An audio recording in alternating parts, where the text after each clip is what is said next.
27 de julio. Vamos, Willy.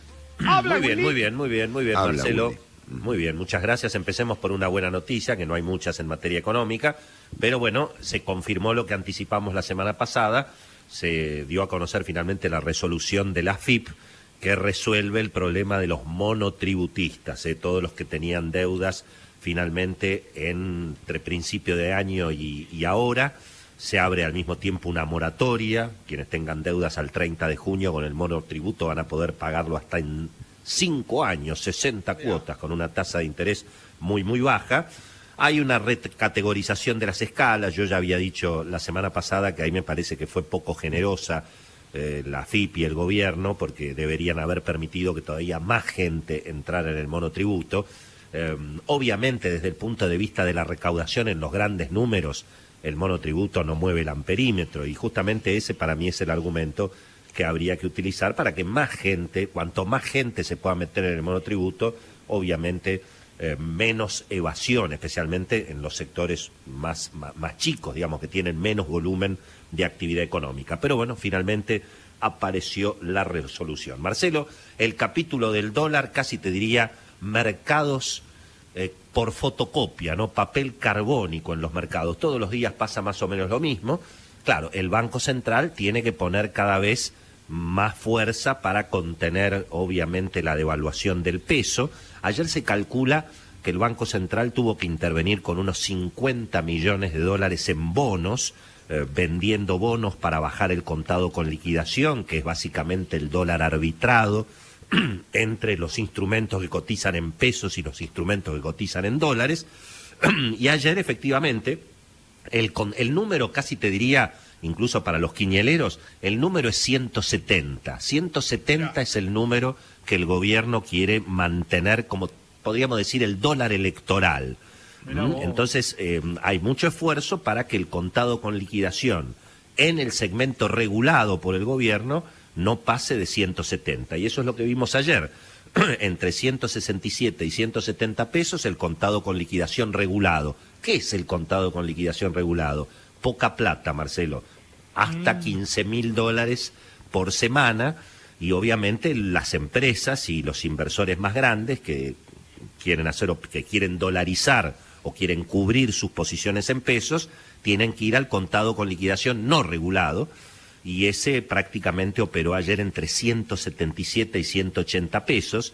Eso es lo que de alguna manera marca el precio del dólar blue, o podríamos también llamar el dólar, digamos, el dólar que mide la política, ¿no?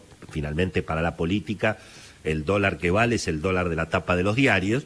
Ayer el blue efectivamente achicó un centavito, hubo como siempre manos amigas a última hora del mercado tratando de que el blue marcara esa diferencia. Bueno, gran cosa, en lugar de 185, 184. Vos fíjate que ni siquiera la promesa de Cristina de no defoltear con el Fondo Monetario, que fue la novedad que justamente comentábamos respecto del lanzamiento electoral, cuando Cristina dijo, bueno, finalmente no vamos a poder usar la plata del fondo para nosotros, la culpa es de Macri porque tomó la deuda. Bueno, lo explicaba hace un ratito muy bien Enrique Seguach.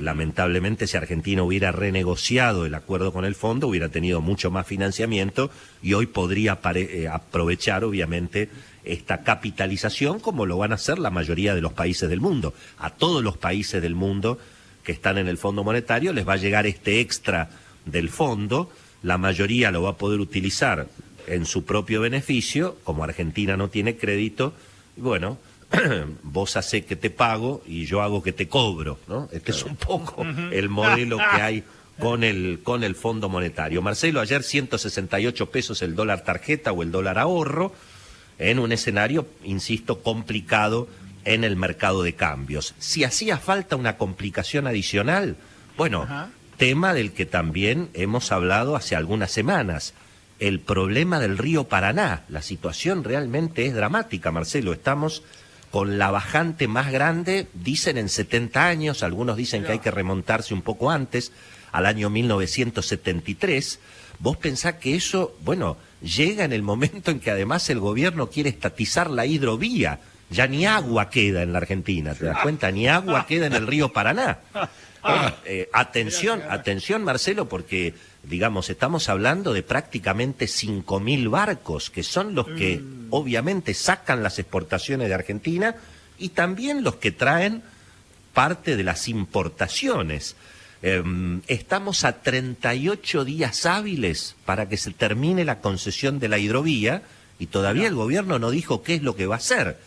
En el marco de, bueno, esos anuncios para tranquilizar un poco a la economía, así como Cristina dijo que no va a defoltear con el Fondo Monetario, la mano derecha de Axel Kicillof, Augusto Costa, ministro de la Producción, dijo en un reportaje en Clarín el domingo, bueno, que en realidad el Estado argentino no está en condiciones de dragar el río y que por lo tanto va a seguir el sector privado.